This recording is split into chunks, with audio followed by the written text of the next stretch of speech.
Hello everyone! Welcome to the MudRoom, our weekly free and live Uncommon Sense parenting class. How is everybody doing? I don't know about you, but hello everyone. Welcome to the MudRoom, our weekly free and live Uncommon Sense parenting class. Sorry about the technical difficulties. I'm not sure why it keeps doing that. How is everybody doing? I don't know about you, but we're on week 3 of social isolation. Things got a little bit touchy towards the end of last week. Cabin fever started to set in a bit. Luckily, we've got a little bit of land, so we've been really pushing for the boys to have some outside time. I really can't wait for the snow to melt. So let me know how you're all holding up. I know this is tough. And I figured now would be a good time to start talking about setting siblings up for success because obviously we're having a lot of together time right now. Before we get going though, let me introduce myself. I'm Allana Robinson. I'm a parenting coach for parents of toddlers, preschoolers, and kindergartners. I help you understand why your children are misbehaving and how to fix it without yelling, shaming, or timeouts. I'm your host here on the MudRoom. I also host the Parenting Posse Facebook group, which has over 7,000 members, and I host Parentability, which is my group program that guides you through making a behavior modification plan for your child and implementing it playfully in just 10 to 20 minutes a day. If you're here, say hi, let me know how you're doing. If you're watching the replay, please drop me a replay in the comments. And if you find the video helpful, don't forget to give it a like and subscribe so that you never miss another MudRoom class. Okay, so siblings. My experience with siblings is fairly extensive. I personally have a sibling. I have a younger brother whose personality is very different from mine. I also was a babysitter and a nanny for most of my post-secondary years, so I've navigated a lot of siblings in that context as well. And then while I was doing early intervention, I was actually working in people's homes, so you can imagine how it goes over when your brother or sister gets this special adult that shows up every day to play with them for 2 to 3 hours. So usually siblings had to be included in that as well. And now I have my own 2 boys, and I've applied everything that I've learned navigating other people's children to my own boys, and so far so good. They get along really well, and they are genuinely each other's best friend.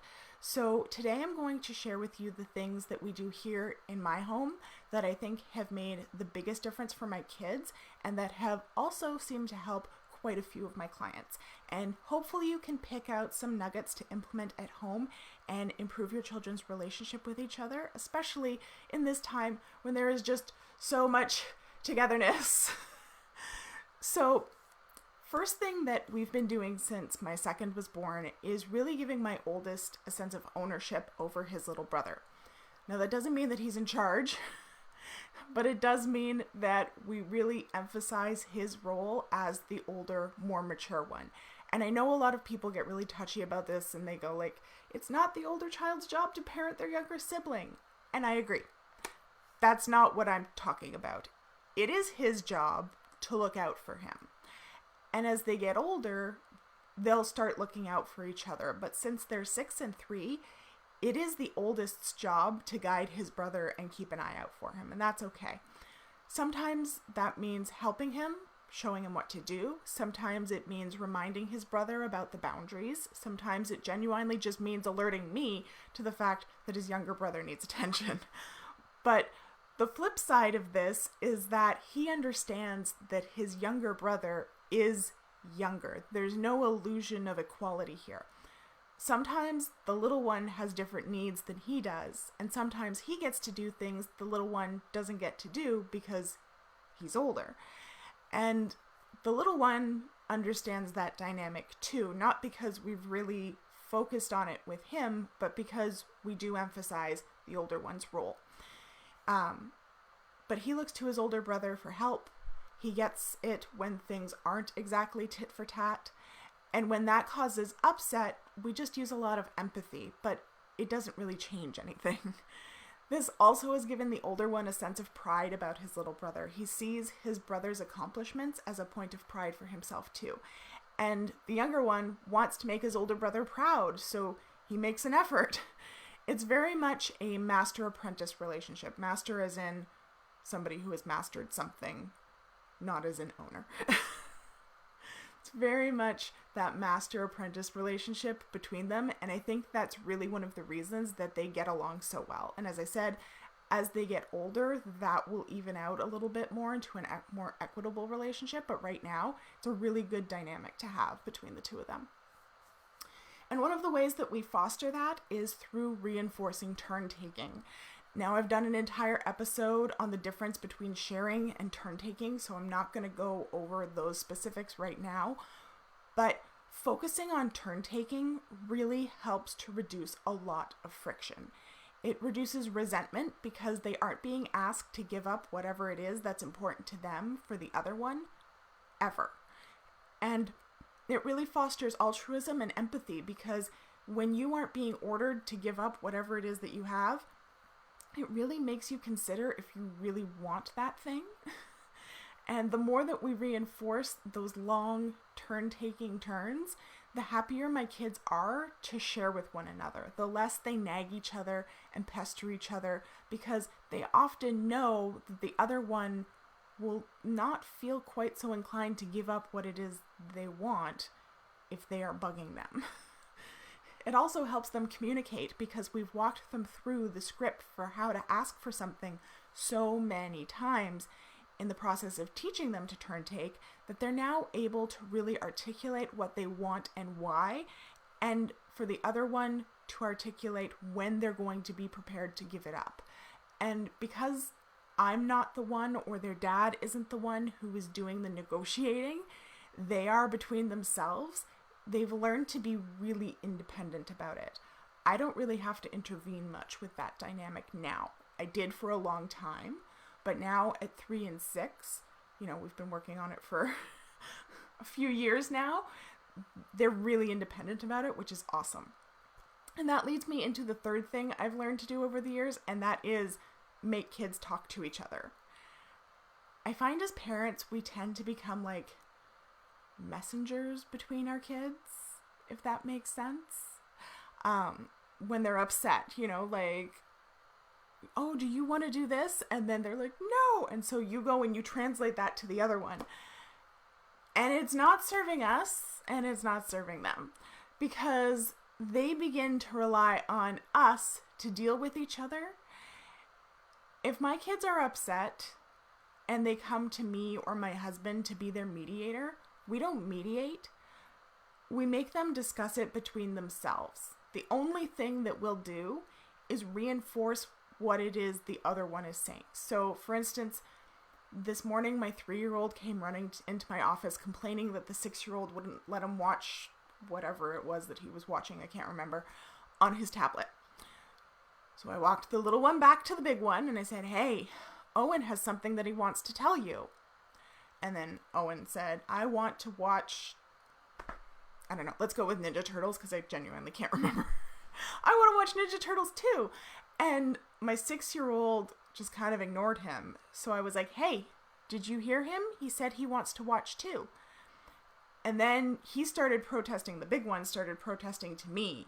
So I said, I'm not the one that wants to watch. Owen does. You need to talk to him.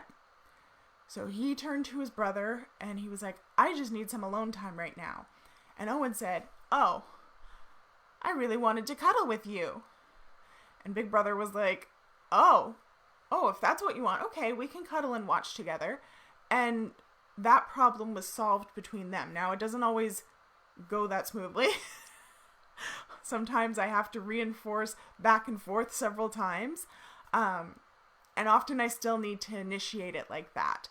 But more often than not, it's really just a matter of getting them to speak to each other rather than at me and expecting me to hand down a decree that has to be followed, which means there's a lot less resistance because they came up with the agreement between them, which means I don't have to enforce it. So it's less work for me.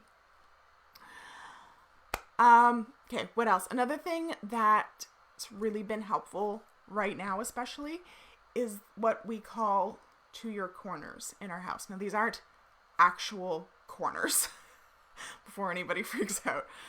We're not actually sending them to corners. They're just separate spaces.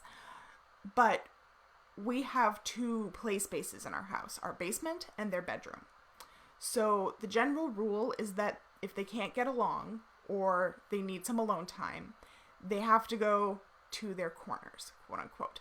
And anyone can call to your corners. So often it will be me, because I'm going to hear things escalating and say, okay, you guys seem to need some alone time. Why don't you go take some time in your corners? But often one of them will say, I'm done playing. Can we go to our corners? And they alternate between who goes where because they share a room. If they had separate rooms, their corners would just be their rooms. But because they share a room and they need some separation during that time, one will go to the bedroom and the other one will stay in our basement. And then the next time they have to go to their corners, they swap. The one that was in the basement goes to the bedroom, and the one that was in the bedroom goes to the basement. And again, that took a long time to establish.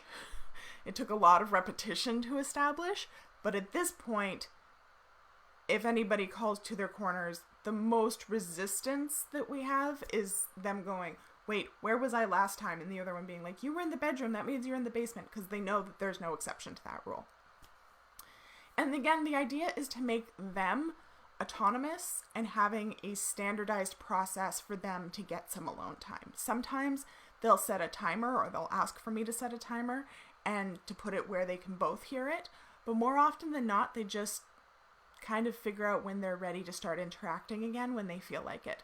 They aren't banished to their corners. They just can't go in the other's corner, if that makes sense. So for instance, sometimes my 3-year-old will fall asleep when he's hanging out in their bedroom, and that's fine. My 6-year-old doesn't have to stay downstairs the whole time until he wakes up. He just can't go invading his space. That space is his space until he's done with it. Much like turn-taking works. I'm gonna mess up your name so bad, but it looks so pretty. Cassia, I think? I probably said that wrong. You can correct me. What if they won't go, not getting along, but won't leave each other alone? Well, now they know that that's not really an option. Often when we were setting it up, we had to walk them to their corners and be like, okay, you can come out when you've calmed down. At this point, we've worked on self-regulation and on their executive skills enough that my kids in particular, don't need really any reinforcement. They recognize that it's beneficial for them to have some calm down time on their own. But setting it up, we did have to work a lot on emotional control, recognizing how they were feeling in the moment, being able to verbalize that to the other one, and making a good choice about being able to separate and just go have some downtime. So it takes a little bit of work to set up. But we have had to be like, okay, you're going here and you're going there. Excuse me. Sedna. Oh, Sasha. Sasha? Oh, that's pretty. I love that. I never would have said it correctly though. I'm sorry. And I get it. Nobody pronounces my name right. I have some people that I've been like, my name's Allana, like 1,400 times. And they're like, Allana? No, that's not my name. So I get it, but your name is gorgeous. Sasha, I like that. Okay. So something you may have noticed is that all of these kind of have a process to them. They kind of have steps. And we do those same steps every single time. And just like the LCP, having a standard procedure for working out conflicts, making decisions, getting alone time, it makes things a lot simpler because there's a common understanding of how this is going to go. You know, you don't have to follow the way that my family does it. You can make up your own procedures. But having standardized operating procedures makes it really easy to be consistent. And it's really impossible to favor one child over another. It makes it predictable. They know exactly what's going to happen and how, and it makes it easy for them to follow our family norms. And as I said to Sasha, it's really, really hard in the beginning because you're establishing those norms. But that effort is definitely front-loaded. It's definitely one of those things where it's a lot of work at the beginning, but once you get it established, it means that you can back way off and almost have them be completely autonomous. And so often we say to siblings, like, be nice to each other, but we don't ever really teach them what that means or how to be nice actively. And we often unintentionally teach them that being nice to someone means giving them something, giving up something that you want for something that they want, whether that's an object or your own comfort. And that's not true. That's not really a message we want to be sending. And that definition of kindness really makes children more selfish because it's human nature to want to look out for oneself. So by setting systems in place where they're able to maintain their boundaries, engage in that master-apprentice relationship, and solve conflicts together, there's a lot less competition, a lot less getting on each other's nerves, and a lot less resentment. And again, I've said most of these things in the context of my own children because that's my most recent experience, and especially under these particular conditions of being socially isolated. But I've used these same principles with kids for well over a decade now, and they've all responded the same way. In fact, practicing these skills at home with a sibling is really beneficial because they're a built-in peer. Especially when I was doing early intervention, it was really helpful to establish these norms at home because it was easier for the children that I worked with to then generalize it out to peers at daycare, preschool, and kindergarten. And I see that same dynamic with my own son who's in kindergarten or was in kindergarten, where he was actually really, really good at that social negotiation because he'd had so much practice with it at home with his brother. So it takes a bit of time to set things up, but it is effort that is not wasted. Awesome. Yes, good. Walk them apart. That's totally fine. Sometimes you just gotta really enforce that boundary. So hopefully that gives you some ideas of how to maybe tweak what you're doing, establish some processes with your kids, and hopefully survive this whole social isolation business with a bit of sanity intact. You're all doing amazing. Don't get wrapped around the axle trying to do everything perfect right now. Don't put that pressure on yourself. Just take it one day at a time. If you want some more ideas of tweaks that you can make that will improve your quarantine behavior plan, make sure to grab my scripts for Managing Crazy-Making Behaviour. The link to that is in the description. And if you're past the scripts and you're ready to really use this time at home to build some solid skills, come in and join us in Parentability. We're here. We're ready to support you and get a doable plan in place so that you can make the most of this situation that we've all found ourselves in without it taking all damn day. The link for that is also in the description. So thanks for being here this evening, everybody. Thank you, Sasha, for hanging out with me. And I will see you next week for another Uncommon Sense Parenting class. Bye.